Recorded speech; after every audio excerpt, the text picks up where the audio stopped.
Assalamualaikum warahmatullahi wabarakatuh. Salam sejahtera untuk kita semua.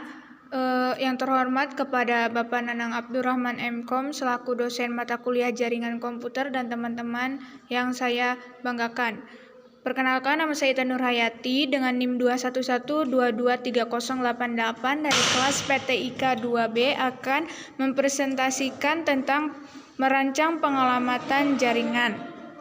Baik, yang pertama ada mengidentifikasikan sistem operasi pada jaringan. Sistem operasi jaringan atau network operating system merupakan suatu jenis sistem operasi yang bertujuan untuk menangani jaringan. Jenis-jenis sistem operasi jaringan yang pertama ada sistem operasi jaringan yang berbasis grafis. Sistem ini mempunyai basis grafis sesuai namanya. Sistem operasi jaringan ini memakai tampilan gambar atau grafis untuk memudahkan proses konfigurasi atau pemakaian dari sistem ini.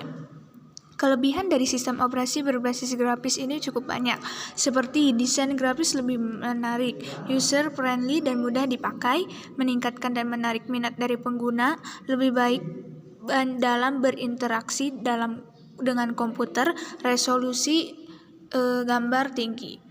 Kemudian ada kekurangannya, memerlukan memori besar, bergantung sekali pada hardware, memerlukan tempat yang banyak di layar komputer, fleksibilitas yang kurang. Beberapa sistem grafis berbasis grafis ini contohnya seperti Windows XP, Windows Server 2003, dan lain sebagainya. Yang kedua ada sistem operasi jaringan yang berbasis teks.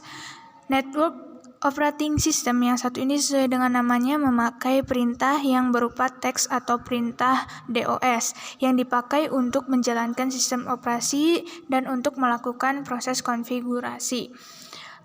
Ada kelebihannya yaitu mudah dalam mengoperasiannya, tidak terlalu besar space yang dibutuhkan, tidak membutuhkan memori besar.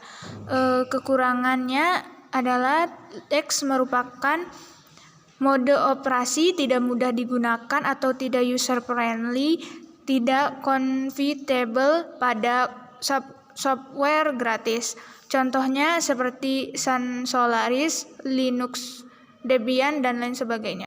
Baik, jenis yang ketiga ada sistem operasi jaringan berbasis GUI.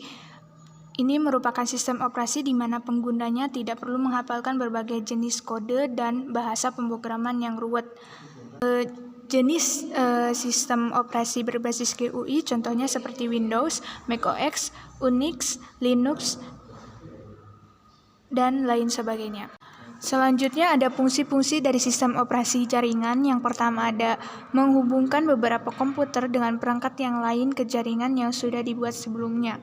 Kedua, menyediakan layanan yang tertentu untuk berbagai perangkat terhubung dengan jaringan. Yang ketiga ada membantu dalam memudahkan proses penambahan klien serta sumber daya lainnya.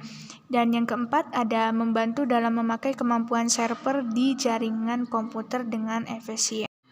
Selanjutnya ada menginstal dan mengkonfigurasi jaringan. Ada 4 cara di sini. Yang pertama, cara menginstal driver NIC pada SO berbasis Windows. Kedua, ada cara mengkonfigurasi jaringan berbasis GUI. Ada Windows dan Linux. Yang ketiga, ada cara mengkonfigurasi perangkat jaringan pada SO jaringan berbasis TAG. Yang keempat, ada cara mengecek jaringan bekerja dengan baik. Untuk lebih lengkapnya, kalian bisa melihat blog yang akan saya tuliskan pada deskripsi di bawah. Baik, selanjutnya ada membagi alamat jaringan pada perangkat jaringan. Node artinya titik. Dalam konteks jaringan, node adalah anggota jaringan yang dapat menerima data atau menghasilkan data. Ada pula node yang dapat menghasilkan sekaligus menerima data. Contohnya node yaitu komputer server serta klien.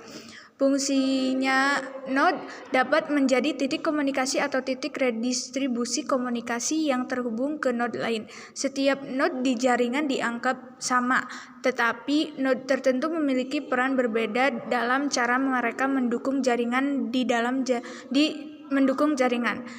jaringan komputer dikenal sistem koneksi antar node atau komputer, yaitu pertama ada peer-to-peer dan client server.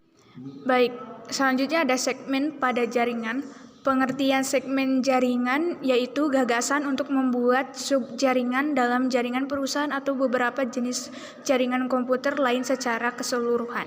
Keuntungan segmentasi jaringan yang pertama ada berkurangnya kemacetan, yang kedua keamanan yang lebih baik, ketiga siaran akan dimuat ke jaringan lokal, dan keempat ada pengurangan permukaan serangan. Baik, selanjutnya ada kelas IP address, subnetting, dan VLSM. IP address adalah alamat yang diberikan ke jaringan dan peralatan jaringan yang menggunakan protokol TCP atau IP. Jenis IP address terdiri dari IP public, private, dan IPv6. Selanjutnya ada subnetting. Subnetting adalah pembagian network dari suatu IP address yang telah diberikan oleh Internet Server Provider atau ISP. Selanjutnya ada VLSM atau Variable Length Subnet Mask. Adalah konsep subnetting memang menjadi solusi dalam mengatasi jumlah pemakaian IP address, akan tetapi kalau diperhatikan maka akan banyak subnet. Baik, selanjutnya ada mendokumentasikan pengalamatan jaringan.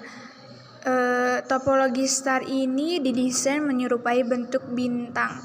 Topologi ini memiliki node inti dengan yang disambungkan ke node lainnya, di mana node tengah tersebut merupakan sebuah konsentrator seperti switch dan hub yang berfungsi sebagai pengantar distribusi komunikasi dengan data, komunikasi data.